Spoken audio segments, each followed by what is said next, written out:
Greetings, and welcome to another video. And today, I have something I haven't done in a while. A survival video. Now, when I realized, I was going through some of my emergency gear while I was doing some packing, and I realized, how long it's been since I've done one of these videos, so I figured, why not, do one now. So, I'm going to be showing you guys, what all is in this right here. My, I guess you could call it an EDC kit, but it's more so just something that I can put in a bag, and take with me without having to bring my full kit. So it's more of a pocket survival guide. Well, not exactly, because it's, can I fit it in my pocket? Okay, I can fit it in my pocket, but it's, not something you would keep in your pocket. Okay, so let's get into it. Okay, so here's the kit itself.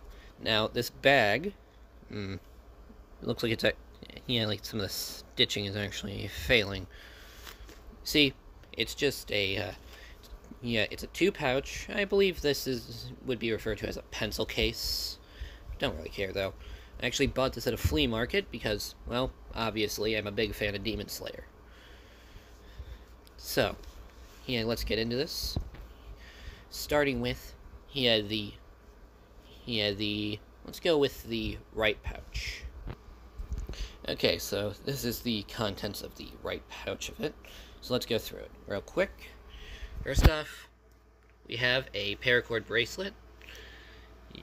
Paracord, for those of you who are, aren't familiar, so just really strong cord, usually pressure tested to be able to handle 550 pounds of force. And it has a bunch of inner nylon threads inside that can be taken out to be used for all kinds of more other things. Then we got this pen right here. It's a pen. Now, my go-to is usually pencils, but carrying either one is usually a good idea in case you need to write something down. Then we got some Splenda. I kind of put it in this part just because I had no better place to put it, but it's mostly just, why not? Because, always good to have some. Okay, then we got 2 different types of adhesive. We got super glue and we got crazy glue. Adhesives are always going to be useful, and super glue was actually originally made as an emergency medical implement. To be able to kind of just glue an injury closed. So that's gonna always be good to have. Then we got this flashlight. I usually carry one on me, but on me anyway. But having a spare with something as important as a light source is always gonna be good. Okay, then got this hand sanitizer. Just, anyone who lived through 2020 understands. And then a comb. You don't want bugs in your hair. Then we got a basic amount of first aid stuff, Band-Aids, antibacterial wipes, small pouch of burn cream, that kind of stuff. You got 2 different sets of tweezers. Why 2? Well, quite frankly, I actually kind of forgot that I had one in there when I put the second pair in. And small pair of scissors, always useful to have them, especially for the sewing kit right here. Now this is good for closing wounds, and if needed, you can give yourself stitches with this, but I'm pretty sure that the threads and the needles aren't sterile, so that's an entire thing. Then we got this emergency blanket. These things can keep you warm in -40 weather, and I live in a state where it can actually get to -40 for about 4 or 5 months of the year, so that's very useful to have. Then basic hygiene stuff: toothbrush, toothpaste, toenail clippers, and chapstick. Don't want cavities if something bad happens, and you don't want your lips cracking because that hurts pretty bad. Then we got this credit card multi-tool. Has some basic basic tools on there that can be useful. wrench, bottle opener, saw blade, flathead screwdriver. Just general stuff that can definitely be useful. Okay, so that's it for that side of the kit. Now it's time to look into the other pouch. Okay, now we're on to the last, the second portion of the kit. Now, first off, we got this bandana. Bandanas have hundreds of uses. So you always do it. But I also use it to wrap up a couple of things so that they don't get lost in the kit, don't fall apart, or snag on anything. Namely, this signal mirror here, because it's kind of got some jagged parts of the side because it used to be a fair bit bigger. But it does work as a signal mirror. And if needed, like if it's in an emergent, like in a situation where it calls for it, you can use a small mirror like this to look around corners. Okay, then we got these water purification tablets. You need clean drinking water. Now, normally I would go for a full-on water filter, but by running the water through this bandana and then putting in the water purification tablets, you genuinely can get things the majority of the way perfectly safe to drink. Now these don't really do anything to viruses, but let's be real. If there's a virus in the water, that's an entire thing to itself.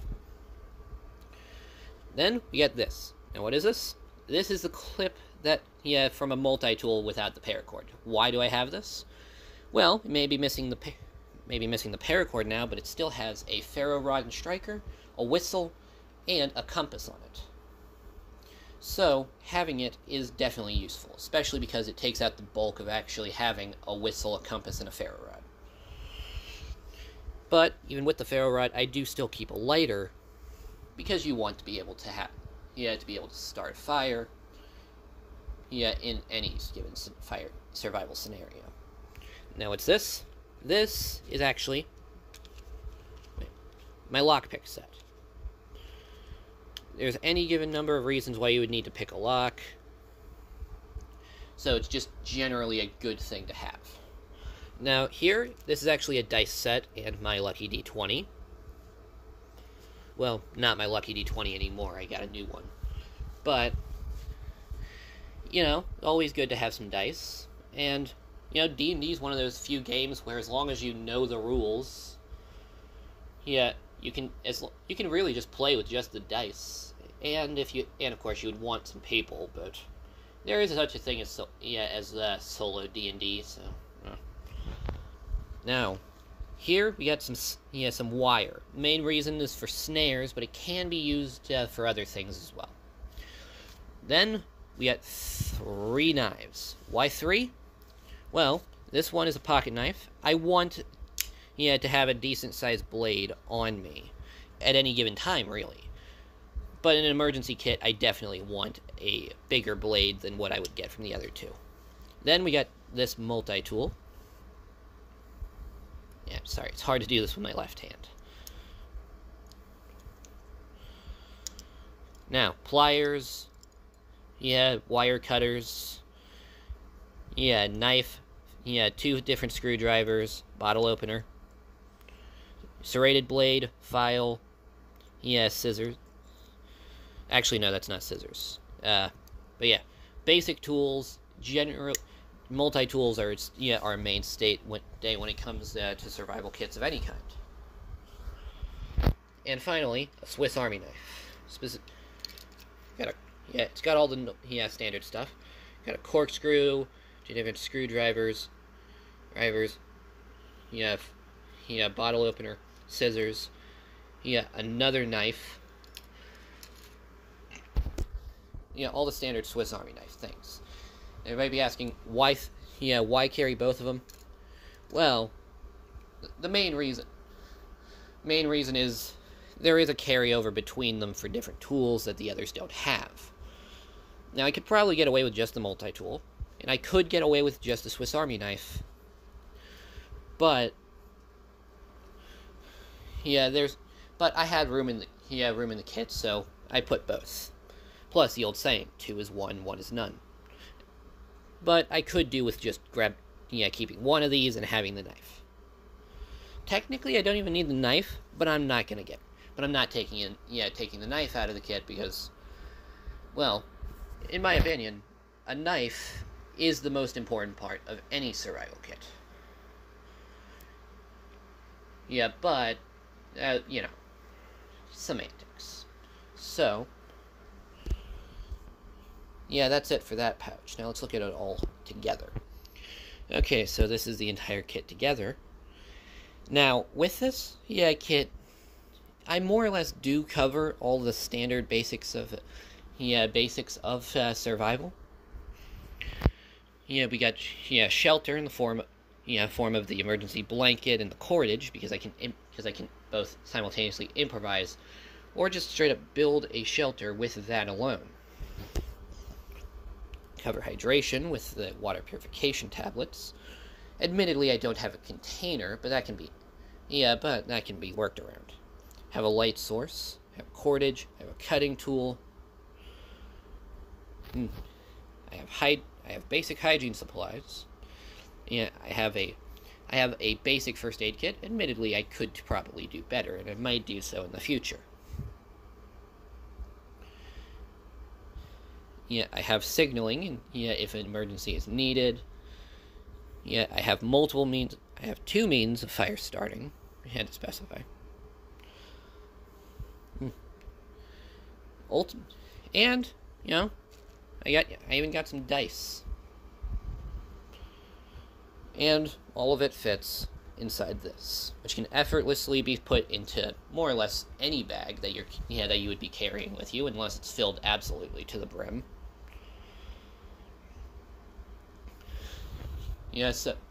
So for more or less, I do effectively have here a fully comprehensive emergency kit. It can be considered an everyday carry. So, that being said, if you have any questions, comments, concerns, or requests for another video, let me know in the comments down below. Thank you all very much for watching. This has been Random Man, signing off.